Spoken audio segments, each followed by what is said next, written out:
welcome back to the Good Father, the Really Good Podcast. Um, Today we're gonna be talking about something totally different than what I normally talk about. For people who know me, I mean, for the past, say about 8-10 years, we're in 2022, so I'm gonna say probably 17 years. I've been working in different jobs. Well, not different jobs, but I've been in different industries, like mainly the financial industry. So I've gotten to understand how banks and stuff and finances work and things like that, and checking and stuff like that. So, I mean, what I'm fitting to tell you here is, again, not legal advice. I'm not a lawyer. You need to go ahead and find a competent attorney. I do not promote committing crimes, but I effing hate scammers. I effing hate scammers. And guess what? Payday lenders are scammers. So yeah, you check it out. The topic today is, can you scam a scammer? Payday lenders. Here's the deal. Now, I tell everybody this. A few years back in my travels in different places, I found myself being a young man short on cash. And being in the military, there's always these payday lending places always offering money and stuff at ridiculous rates. But I really quite didn't understand. I did them and I understood. I don't want to say I didn't quite understand. Like, I did it, and very fast I understood how the process worked and how they benefited and how it kept you into an endless cycle. But then I also realized that if you can link it all up and get everything to line right, you could possibly basically run like 5 or 6 of these payday loan scams all on $100-300. And I'm going to slightly gloss over the score. I'm not going to go too deep into the story, but mainly I'm going to tell you about that. And then I'm going to tell you how you can fight some of these payday lenders out here, like legitly fight them and get it off of you and free up some cash. I know they're predatory lenders and they're out there taking advantage of older people. I know for a fact they are. So check this out. So back when I was in the military, like I said, I was hopping around. I used to party. I used to like to get out there and have fun, and even used to play little slots back in the day. So to get my little money up, what I would do is I figured out first I would do one. I pay it. Then I found out that, like, hey man, I'm short. I kind of need that 300, so I wound up going back and having to reloan that same 300 and then pay him $30. So basically, the only first time it really helps is when you get that first 300. Then after that, you pretty much stuck in a cycle the way, like, basically they looking at collecting $30 from you every week. That's how they making that scam. It was like 30 or $40, whatever the interest was. You pay back the interest and then reloan you the $300. And that was the scam and how it worked. And so basically, you had people just coughing up like $400. Like $30-40 a week just to borrow the same 300 that they've been borrowing, and they're not realizing that after basically a couple of weeks they didn't pay the 300 back, and everything they just giving the payday lender is all profit.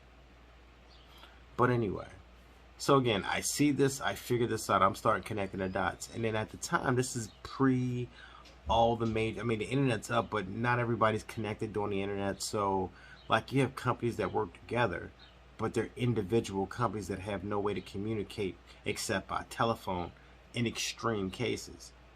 And I quickly picked this up. So out of desperation and moving around, I went to one place, one payday loan place, and I got a loan. Now, it was a chain place. This was at the time back in Southern California. They just happened to have a chain payday loan place. I don't know, it was like Checkmate or Check at Last or something. I don't know. Literally, this is like in late 90s, early 2000s. So we're talking 20 plus years ago. But anyway, so I'm going around to one. I get it. And I have been to one payday loan place where they would call another place to check. But I went to this one and they didn't call any place to check. They just ran check my account. I'm like, now I know I got about 2 weeks to see before this hit through. So let me check, see if they have any other locations. So I called another location. Went to there. Boom, hit them up. Got a payday loan. went to their other location. They had like 7 locations. I hit 7 locations. No, I'm sorry, a couple of them was closed. I wound up hitting 5 locations. 5 payday loan places. And you do the math, that's $1,500. All off $300. Technically, because the system they don't let you do it, but how they worked, their systems didn't match up. So technically it was only $300, but I had 15. And at the time I was smart. I had another account, so I'd already planned this move. I went ahead, planned on closing that account. Boom, closed it out. Boom, boom, boom. Went over to the other one, closed that one out. Now these fools basically took your word for it. They didn't really have any way of running around trying to check your information, so I just gave them some random bogus numbers. So that's how I dipped off on that one. Boom, peeled off. Never got caught, never came back. Like one time I heard something, somebody called me, but I never answered or whatever, and just kept it moving. And pretty much kind of how I got away with it is because I really didn't technically defraud anybody, where some would call it fraud on loan. But as far as like, they couldn't really criminally prosecute me because I wasn't technically writing fraudulent checks, and there was checks on my account. So more or less it was like, it was a bad check. Because it was supposed to be a check, it technically wasn't a bad check.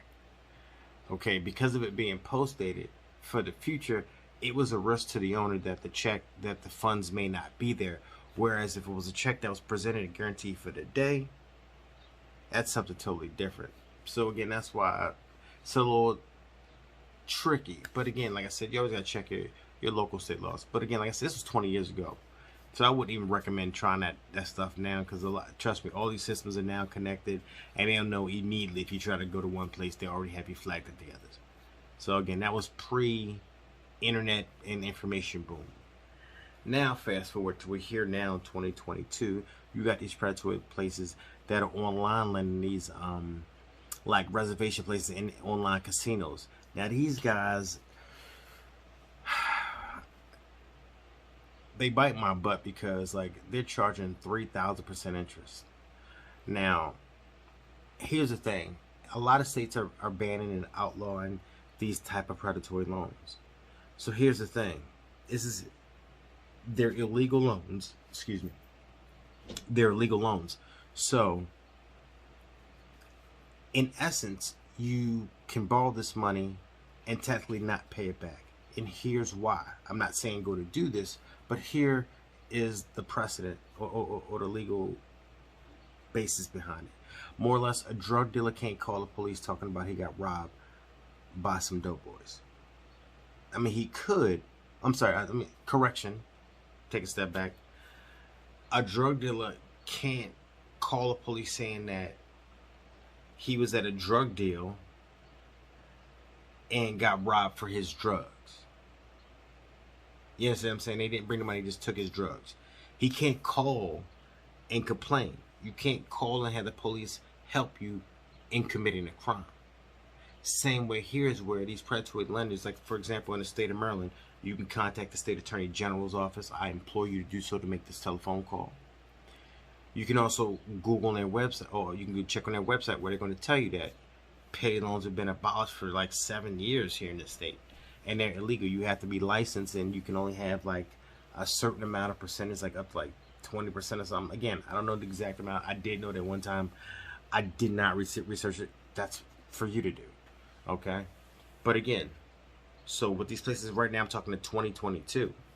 So let's say, for example, you're in the state of Maryland where payday loans are illegal because they charge over the state legislated amount a loan can be, 3,000%. So let's say you get this loan and they fund you this loan. Okay. Now understand, they're going to try to say that they're in their sovereign land or wherever they're at. They're committing what's called interstate commerce, meaning they're conducting business between 2 different states. And because you're at home in your state, you have the right to the laws of your state as well as they have the rights to where they're at. So there's going to be a blur of laws. Understand that. Okay? So in the state of Maryland, you have to have a license in order to provide a loan in this state, whether over the internet or not. You were physically in this state when you got the loan, so you're going by Maryland law and Maryland rule. So in this situation, believe it or not, you legally are not required to pay back the loan because it is an illegal loan. Therefore, they can't go to the court and get a lien against you to collect on this loan. Because again, a drug dealer can't go to the police to complain about his drugs being stolen by random. He can't do it because you can't call police to get help commit the crime. Plain and simple. So, again, I'm not recommending that people go out here, and again, you got to check your state to make sure these paid loans are legal. But I'm not, again, and I'm saying I'm not recommending that, hey, you're in the jam, go call one of these paid loan places and get the money. Okay, I'm not saying that. What I'm saying is that if you have a loan and you weren't aware and you've been paying on it, you've made at least one payment, so it's not considered to be a first payment default, because that's what, if you get a loan and you don't pay it, that's considered fraud if you don't make at least one payment. If you make at least one payment, it's considered, you're not considered first payment default. You may just run a hard time to couldn't afford it, but you attempted to pay. Just putting that out there, so please understand. Now, again, going back to it, if you're in a state that payday loans are illegal and you happen to get this loan funded, you are not legally required in your state to pay that loan back because it was illegally obtained, or it was illegally issued, excuse me. So therefore, because it was illegally issued, they can't request those funds back legally. Now, what to do? They got my bank account information, they got my writing into my account number. I gave permission to go through my checking account. What am I going to do? I don't want to close my account. Well, check this out. A lot of people don't realize this. This is the biggest mistake people do. You do not have to close your checking account at all. You're not required to. The law is on your side. Okay? When you do these payday loans, you get them a pre-authorization to go into your accounts. That authorization is only good for as long as you give it. Once you revoke that authorization, they can no longer take your information. They can take money out of your account. A lot of people make the mistake of just going, putting their head in the sand, running away from the situation, and not doing anything. And then what happens is their accounts get dinged and they lose all this money and start getting negative and going through heck and losing the account and losing money. All you have to do, well, okay, let me take it back. It's as simple as making a phone call, but if you want to cover yourself and your bases to have a leg to stand on in a sue, if you really want to do it the correct way, you want to go ahead and what I would recommend is getting a letter, basically, and you can go online and Google this letter, but basically a revocation of authorization. So you need a revocation of authorization. If you want to get fancy and get it notarized, you can do that as well to make it super official. But you don't really need to. But me personally, I would get it notarized.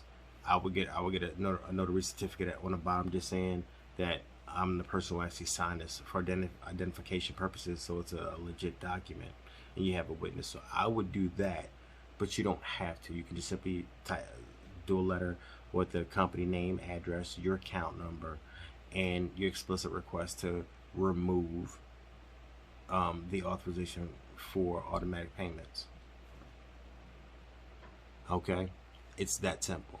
You don't have to act. You don't have to ask. Okay? It's as simple as just simply telling them, listen, I revoke your authorization, and they're going to try to convince you to give a debit card or some alternate form payment. You don't even have to do that. Legally, you're not required to. And they're going to say, well, you still owe the money. Okay, in their eyes and in their books, yes, they can say you still legally owe the money. But do you? No. It's an illegal loan. But don't take my word for it. Contact your state attorney general's office, because they're the ones that would issue license for loans. And check and see if your loan company is allowed to issue loans in your state. And again, understand this, people, that's any loan. If the person, and it's another thing you want to check, again, check the laws. If you're issued a loan by a banking institution that is not licensed to issue a loan in your state, it's considered to be an illegal loan as well, which you're not obligated to pay back. Again, I'm not telling you to go out here and find companies that are willing to loan you money in the state that they're not licensed to do so. But if you happen to obtain one of these loans and you get into a hard situation, and they've illegally issued a loan, then you're not legally required to pay it back. Don't take my word for it. Contact your state attorney general's office and they can confirm it. But as I always say, even if it's an illegal loan, you probably want to make that first payment so that it's not considered to be fraud. Because if you obtain a loan and you do not make at least one payment, it is considered to be a first payment default. Can be considered fraud. So again, there's a very thin line. Again, I'm not a lawyer. I don't provide legal advice. This is my life experience. I have no convictions on my record. I have no criminal convictions. I have won every civil case I've been involved in. My record is pretty much flawless. If I go to court, I'm winning. I've not lost in any state. And yes, that includes probation before judgments. I have had a couple. Understand that. The fact is, I have no convictions. I can run my background check. I can get a job anywhere. A lot of people can't do that because they don't know how to play the game. And I don't mean as far as play the game as trying to be slick or tricky, but just follow the rules. There are rules in place. If you follow the rules, then you'll be okay. It's when people try to be slick and cheat this legal system. They're sticklers about their rules. If you follow their rules, they're gonna help you out and go along with you. You try to be slick and try to play games, they will put it to you. I know firsthand. I follow rules. My ex will tell you, they always do what you say. You always get what you want. Like, no, I just follow the rules. I know what the rules are, and I follow them to a T because I don't want no problems. So again, payday loans. If your payday lender is on an Indian reservation or in a state outside of, okay, again, if you've been issued a loan in your state from a company outside of your state that is not licensed to issue loans to you in your state, that's an illegal loan. Again, you're not required to pay it back. Now, people say morally, you borrowed the money, you should pay it back. I get it. I'm not complaining. What I'm saying is if it's an illegal loan, these people can't affect your credit. So you may want to find out and go check your credit to find out if lenders who've given you credit are licensed to legally do it in your state. Because if they're not and you have a debt, then that debt should be removed from your credit. Again, I deal with credit repair as well. That's something I'll be talking about way down the line. I'm not even ready to talk about that just yet. But I do definitely deal with that. I've had great experience and great turnaround with credit repair. But again, like I said, I just wanted to talk to you about this to let you guys know there's other things that I know about and a lot of information that I've shared with friends over the years, and they've always asked me about it, and I've shared it. Many people I know have used these dealing with payday loans for a fact as well, and I've helped a lot of people that have been stuck with them. But again, remember, to get out of a payday loan, because sometimes I do get sidetracked, especially when I get excited, but the way you want to get out of a payday loan is simply a revocation of authorization. And simply by making a phone call, you can start the process by calling a payday lender and telling them. And what I would say is call there, get the account number, make sure you have the exact account number for the loan, because for every loan you get, they change your account number. So you want to make sure that you get the account number for your current loan. And while you're on that call, you identify yourself correctly and you let them know that you're revoking your authorization, and to please confirm it and send it in an email that process has been done, preferably while you're on the phone, so you confirm that it's been done. As well, and remember, and while you're there, make sure you confirm that the call is being recorded, so you have that call to reference, and make sure you get the name. Then you turn around and you can go online and Google revocation of authorization for payday lender. It'll pop it up. There are plenty of templates out there. Okay, but you'll get that and you'll send it off. You can get it notarized. You don't have to. I personally do notarize everything just because I wanted to have the extra layer. I guess makes it look way more official than a document has to be with that notary stamp on there. As well as people take notice of a document with the notary stamp on there. So you want to send that to the creditor after your phone call. And in that letter, you just want to say that you want to get some kind of acknowledgement within the next 10 days to make sure, as well as let them know that if any further drafts come out. Again, speak to a lawyer, do your own research. But I always include additional verbiage that's something along the lines of, if any further payments come out, it will be considered as theft, so that they are given notice. So I would definitely suggest, and the speaker just turned off, I love it. But again, I would suggest that you just put some kind of verbiage in there that would just simply say that, hey, if you guys attempt to take any additional funds, it will be considered fraud, as well as you're notifying your bank of the situation. Make sure at the bottom of that letter you CC your financial institution, so that that lender is aware that you've notified your bank. And once you notify your bank, if they try to take your money, your bank can automatically reverse those funds for free. Well, let me not say it. Some banks will do it for free if you notified them, if you notified the company prior to the money coming out and the institution that there's no longer authorized to do it, and they can always reverse those funds and get you your money back. So this video has gone way longer than I wanted to, but again, this is a way different topic. So understand that payday loan lenders, you guys suck. You're leeches on society. You're evil, and I think people should scam the scammers. So again, it's not legal advice. All I'm saying is that I've gotten payday lenders, literally, they see I'm blocked from all. They won't even answer my call if I call them, because if you give me money, a payday lender, and it's illegal, trust and believe I'm taking advantage of you. But I don't even get them anymore. I'm in a position I don't need to. But like I said, right now, what I'm telling you about as far as getting out of payday loans, it works today for a fact in the state of Maryland. If one of these Indian reservations or one of these out-of-state lenders from Nevada or other places that aren't licensed in the state of Maryland, or if you're in one of the other 13 states that payday loans are not authorized in, then yes, this could apply for you as well. Like I said, I would contact the state attorney general's office, one, to confirm if that company is licensed or not in your state.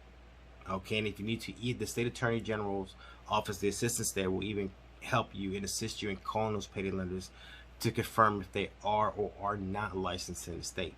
Because they aren't, they'll even let them know. And they'll even, I had someone from the attorney general's office, while I was on the phone with them, issue a verbal cease and desist, as well as follow up and send a cease and desist letter to a payday lender in Nevada.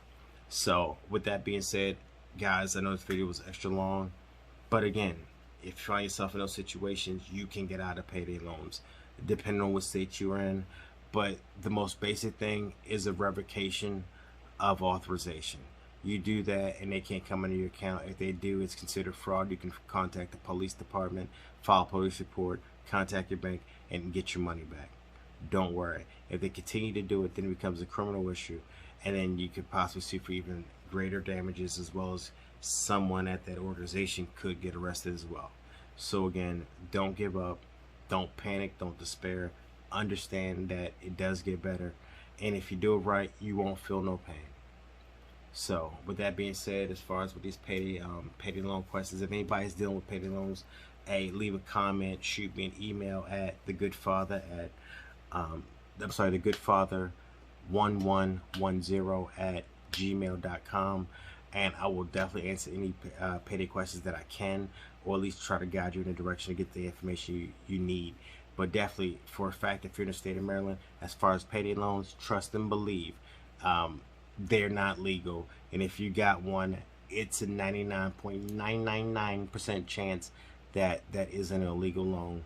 So with that being said, again, thanks a lot. Like, comment, share, subscribe. Y'all have a good one. Thank you. I love y'all. Peace.